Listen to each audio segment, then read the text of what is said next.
Hey everybody, Sean from SP Productions here, back today with another video. If you saw my unboxing of the Mandalorian helmet by Anovos, I mentioned I'd probably build a Mando one day.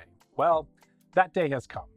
And for those of you who might be concerned about the Blade Runner Blaster project, fear not, that project is still going. With this build, I'm going to take you step by step through my entire build process, everything from making the various armor pieces to painting, weathering, and final assembly. Note that I am not a professional like so many of you out there. I'm just a hobbyist, but I thought I'd share my approach and techniques in the event that they could prove useful to someone out there who may just be starting out. I am really excited to tackle this build as it's a cosplay I've wanted to do since I first saw the show. And to help give myself a deadline, which I think we can all recognize I probably need, I'm aiming to have this done for Star Wars Celebration in LA, which is being held in April of 2027. And as of today, that'll give me a little over a year. And if you've been following my Blade Runner Blaster build, you know I'm probably going to need every bit of it. But with that, let's get to it.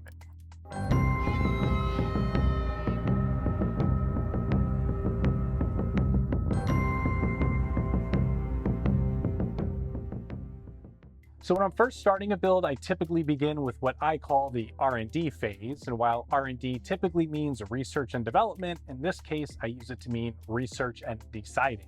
By that, I mean there are a lot of decisions that need to be made for a build. For example, which version of the ensemble do I actually want to do? Which parts am I going to buy versus what parts am I going to make?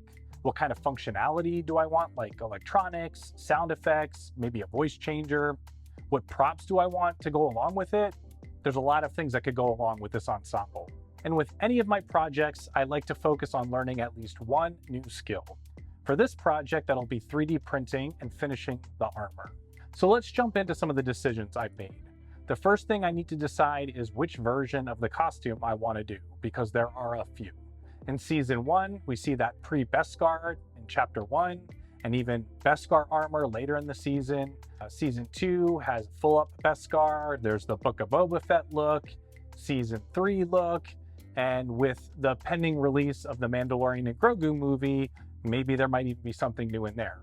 But for this particular build, I've decided to go with the Season 1 pre-Beskar armor that we see in Chapter 1.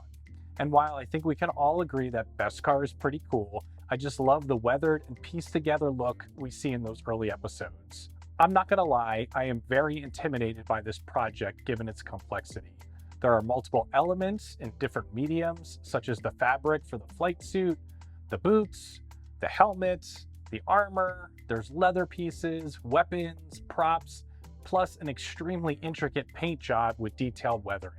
But with any large and complex project such as this, my strategy is to break it into smaller, more manageable pieces. So I'm thinking of this project in terms of 4 primary phases, each of which can then be further broken down into even smaller steps.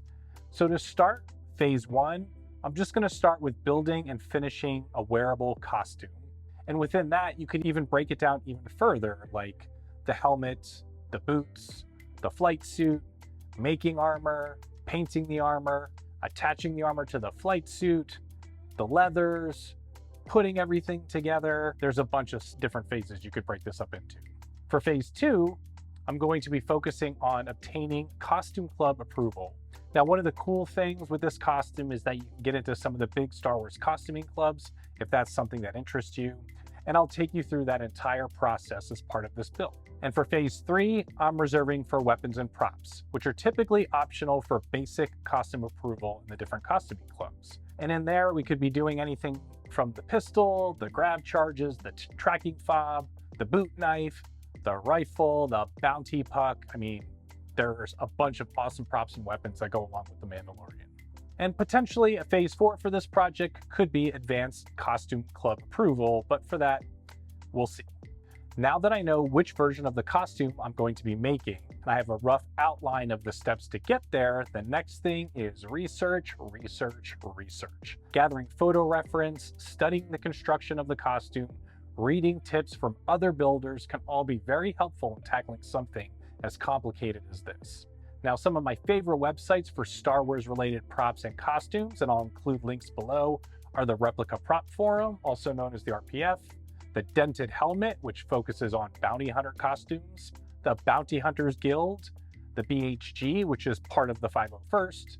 Then there's the 501st Costume Reference Library, or the CRLs. Now for me, being a mostly visual person, I like to gather all of my thoughts in an app that I use called GoodNotes, that I use to collect references, thoughts, and other build threads. I'll share my notebook to my website, which again, I'll include a link below. So if anyone's interested, you can see the kind of reference material I've gathered and what my overall build process looks like. So to start, I grabbed an image of the Chapter 1 costume and imported it into GoodNotes. From there, I identified each of the key components, such as the helmet, the flight suit, the boots, etc. Then I did a lot of research on the websites I mentioned previously, along with various social media groups, in order to put together a list of options for each component. Comparing accuracy, pricing, turnaround time, and the seller's reputation in the community, I made my selections. Note that these selections are not an endorsement of any particular vendor, so please proceed at your own risk. Links to everything are in the description below. None of these are sponsored. I purchased everything with my own money. For the helmets, I'm going to go with the Anovos. The flight suit, I went with the Dark Side Closet, who's a fellow 501st member. For the leather goods, I went with Deborah DeMio. For the metal parts, such as the buckles and the ammo cartridges, I went with JJ Industries. For the gloves and boot covers, I went with Crow Props.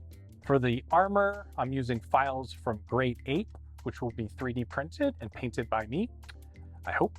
And now with all these parts pre-ordered, next comes the most difficult part of any build, waiting. So with that, that's going to be it for today's video. As I'm going along, please feel free to post any questions, comments, or suggestions you may have down in the comments. And stay tuned for the next episode where I'll be starting with the builds, namely the boots. So thank you so much for watching, and I'll see you in the next one.